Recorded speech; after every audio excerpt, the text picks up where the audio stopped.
Merci Zekas. Merci au GDG Claude Abidjan pour l'organisation de cet événement.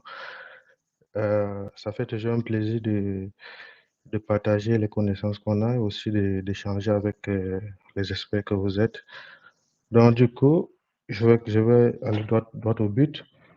Donc, l'IA fait beaucoup parler d'elle, mais que signifie utiliser l'IA de façon responsable? Donc, si vous n'avez aucune idée, c'est pas grave, c'est l'objet de cette présentation. Donc, je m'appelle William Mekomo, je suis membre du GDG de Marois au Cameroun. J'ai plus de 10 ans d'expérience dans le développement d'applications web et mobile. Donc, je suis plus Java et Dart. Et après également, j'ai 6 ans, plus de 6 ans d'expérience aussi dans les big data. Et aujourd'hui, je suis à Carrefour comme senior data ingénieur. Donc, sans toutefois tarder, on va passer au plan. Alors, c'est un peu décalé. Je pense que c'est dû aux versions de PowerPoint. Donc, comme plan, premièrement, c'est de comprendre. Donc, premièrement, c'est de comprendre pourquoi Google a mis en place les principes de l'IA, identifier le besoin d'une pratique responsable de l'IA au sein d'une organisation.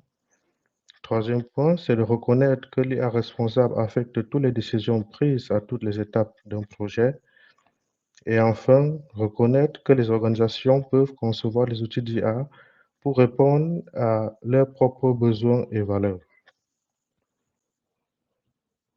Donc, de nos jours, vous voyez, l'IA est utilisée de façon courante dans notre vie quotidienne, que ce soit au niveau du streaming de vidéos, on va utiliser des recommandations, que ce soit aussi même sur les réseaux sociaux où vous aurez des amis en fonction des amis précédents que vous aurez, ou bien que ce soit dans l'utilisation des transports, par exemple, voie Uber ou bien d'autres moyens de déplacement.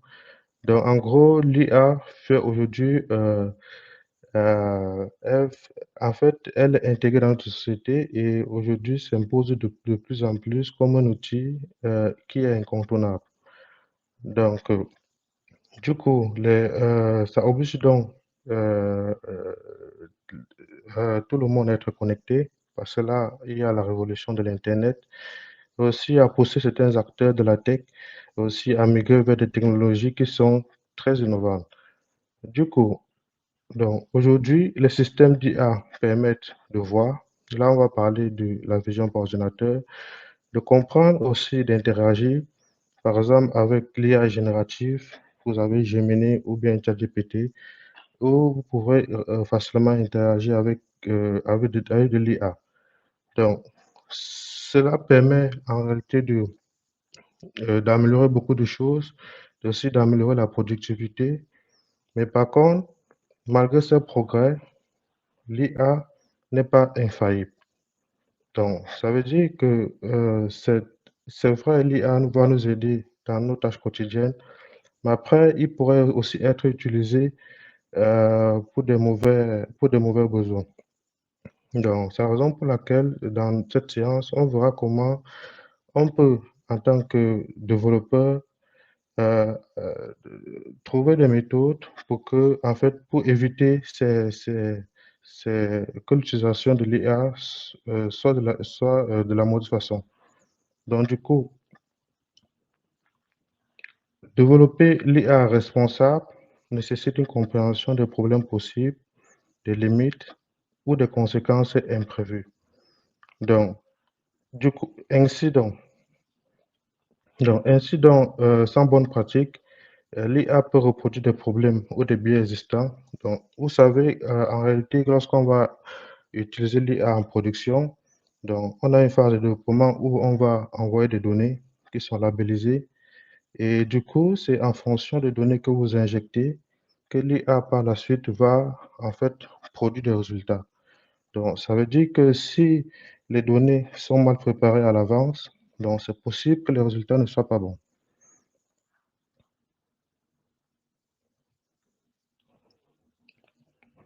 Donc, du coup, qu'est-ce que l'IA responsable? Donc, il n'y a pas de définition vraiment universelle concernant l'IA responsable, mais globalement, on pourra dire que l'IA responsable, c'est la pratique consistant à créer et à déployer des solutions IA avec un engagement sans compromis envers la confiance et la sécurité des utilisateurs.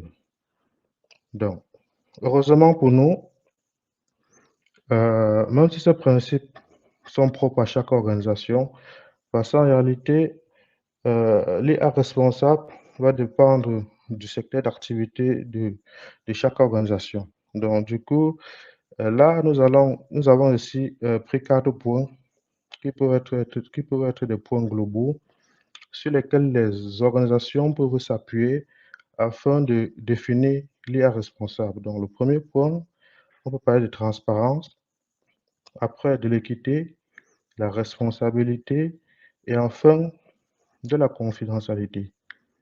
Et comme je vous disais, l'IA responsable, donc, ça dépend de chaque organisation, de chaque secteur d'activité.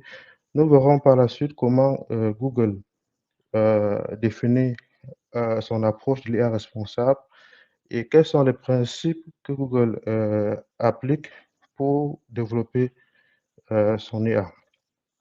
Donc, du coup, chez Google, la première règle, c'est que l'IA est conçue pour tout le monde. La deuxième règle, c'est que l'IA doit être responsable et sûre. La troisième règle, c'est que l'IA doit être respectueuse de la vie privée. Et la dernière, elle doit être motivée par l'excellence scientifique. Donc, à travers ces 4 points énumérés précédemment, Google a développé ses propres principes en matière d'IA qui, ensemble, incarnent des valeurs et constituent son approche de l'IA responsable. Google a développé ses propres principes et processus pour la gouvernance des outils en matière d'IA responsable qui, ensemble, incarnent des valeurs qui constituent une IA responsable. Donc, ils ont intégré la responsabilité de la conception de ces produits et, plus important encore, dans les organisations comme de nombreuses entreprises, Google utilise l'IA comme un framework pour guider une prise de décision responsable. Donc, ils ont appelé cela Responsibility by Design. Donc, nous avons tous un rôle à jouer dans la manière dont l'IA est appliquée. Quelle que soit l'étape du processus d'IA à laquelle vous participez, de la conception du déploiement, les décisions que vous prenez ont un impact. Donc, c'est pourquoi il est important de disposer d'un processus défini et reproductible pour utiliser l'IA de façon responsable. Donc, ça veut dire que vous devez avoir un framework, ce que vous appelez ici responsive by design, donc un framework qui vous permettra de façon précise de pouvoir tester à chaque fois que vous allez ajouter une nouvelle fonctionnalité dans votre IA. Donc, également, il existe une fausse, une fausse idée répandue concernant l'intelligence artificielle, selon laquelle, selon disent il arrivera un temps où les machines vont prendre le contrôle. OK? Mais la réalité, c'est que, comme je vous ai dit, l'IA, en réalité, il ne va appliquer que ce que nous lui donnons comme données en entrée. Donc, les gens sont appliqués donc dans chaque aspect du développement de l'IA. Ils collectent et créent des données, OK, sur lesquelles le modèle est formé. Après, ils vont contrôler le déploiement et essentiellement, les décisions humaines sont intégrées aux produits technologiques. Et à chaque fois qu'une personne prend une décision, elle est en réalité basée sur les valeurs de Google. Donc, ça signifie qu'en fait, chaque point de décision doit être pris en considération et évalué pour garantir que les choix ont été faits de manière responsable, de la conception jusqu'au déploiement et à la maintenance. Donc, parce qu'elles peuvent avoir un impact sur de nombreux domaines de la société, sans parler de la vie quotidienne des personnes, développer cette technologie dans un souci d'éthique. Donc là, on va parler également de souci d'éthique. L'IA responsable ne signifie pas de se concentrer uniquement sur des cas d'utilisation controversés, Sans pratique d'IA responsable, même les utilisations courantes pourraient déranger. Donc, pour paraphraser, c'est pour dire en fait, lorsqu'on parle d'IA responsable, l'idée, c'est pas forcément une fois que le produit finit, c'est de c'est chercher tout ce qui est bizarre pour tester sur votre IA. Parce qu'en fait, en procédant dans cette manière-là, il arriverait que, en fait, même les réponses qui devaient être bonnes, l'IA les interprète différemment. OK? Donc, du coup, il est très important ici de tenir compte de l'éthique et la responsabilité qui sont parce que parce qu'elles représentent en fait une bonne chose à faire, mais aussi parce qu'elles peuvent guider de la conception de l'IA pour qu'elle soit bénéfique pour des personnes. Alors, comment donc, à travers on va dire, toute cette méthode, toutes ces astuces que nous avons vues, comment Google procède donc quand vous voyez par exemple Gemini de Google, comment ils font pour définir en fait des principes afin de tester euh, le produit pour qu'il respecte donc les valeurs, pour qu'il soit donc responsable. Donc, en 2018, Google a annoncé euh, 7 principes de l'IA pour guider son travail. Donc, il s'agit ici des normes qui régissent actuellement la recherche et son développement de produits qui affectent nos décisions commerciales.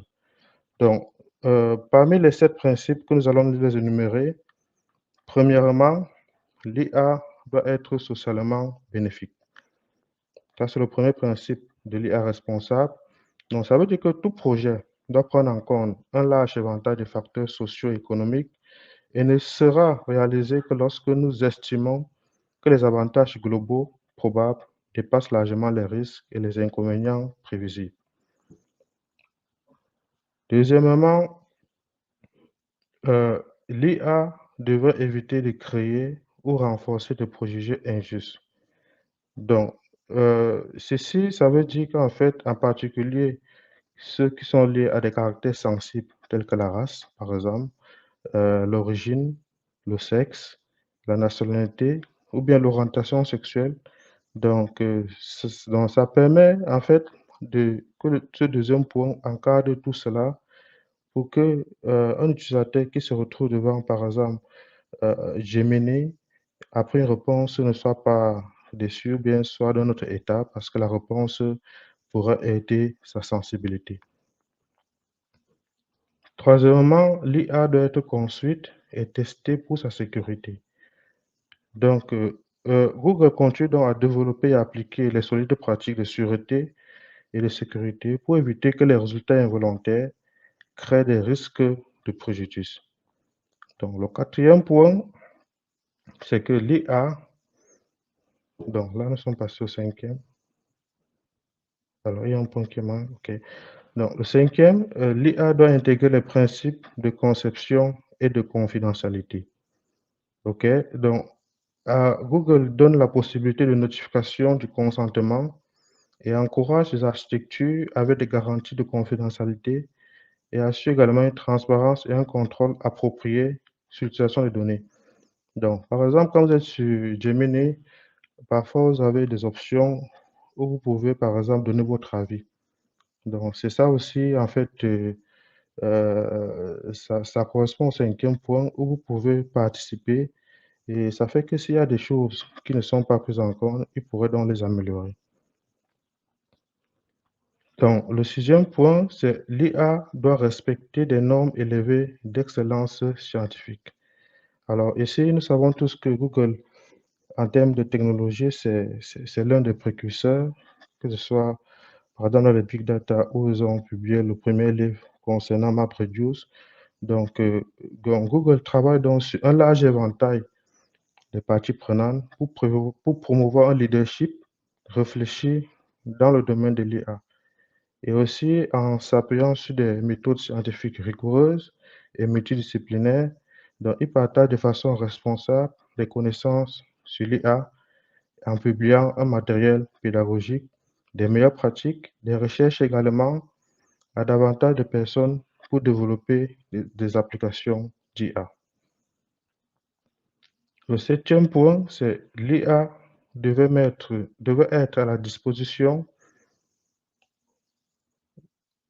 l'IA devait être mise à disposition pour tous les utilisateurs conformes à ces principes.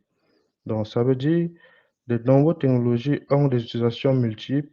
Elles permettent donc de limiter les applications potentiellement dangereuses et abusives. Donc, une fois qu'on a vu ces principes, Google également, pour justement rester dans le cadre de l'IA responsable, a énuméré 4 points qui sont en fait les interdits. C'est-à-dire, lors de la phase de test, dans leur framework, ok, ils vont, en dehors de ces principes-là, regarder si est-ce que il y a des interdits qu'ils ont énumérés lors des cas de test. Donc, les interdits, donc, le premier interdit pour chez Google, c'est des technologies qui causent ou sont susceptibles de causer un dommage global. Donc, des armes, deuxièmement, des armes ou des autres technologies dont le principal objectif ou la mise en œuvre est de causer ou de faciliter directement des blessures de personnes. Des technologies qui collectent ou utilisent des informations à des fins de surveillance qui violent les normes internationales acceptées. Et enfin, des technologies dont le but contrevient aux principes largement acceptés du droit international et du droit de l'homme. Donc, pour prendre un exemple, par exemple, si vous partez sur Gemini et que vous demandez, par exemple, comment fabriquer une bombe, Gemini ne doit pas vous répondre. Vous voyez? Parce que là, ça fait partie des interdits. Donc, voilà un peu comment Google arrive à gérer, à définir ses principes et ses interdits. Mais ce ne sont pas des principes globaux, c'est juste, on va dire, une ébauche pour permettre à toute nouvelle entreprise qui se lance dans l'IA, sur lequel ils peuvent donc s'appuyer dessus. Et enfin, comme je vous ai dit, l'IA responsable n'est pas unique. Donc, elle dépend également des secteurs d'activité. Donc, l'entreprise doit modifier ou bien adapter ou bien ajouter d'autres principes en fonction de l'activité qu'elle fait. Donc voilà, je vous remercie d'avoir été attentif. Nous arrivons au terme de notre présentation. Je passe la main à Ezekiel.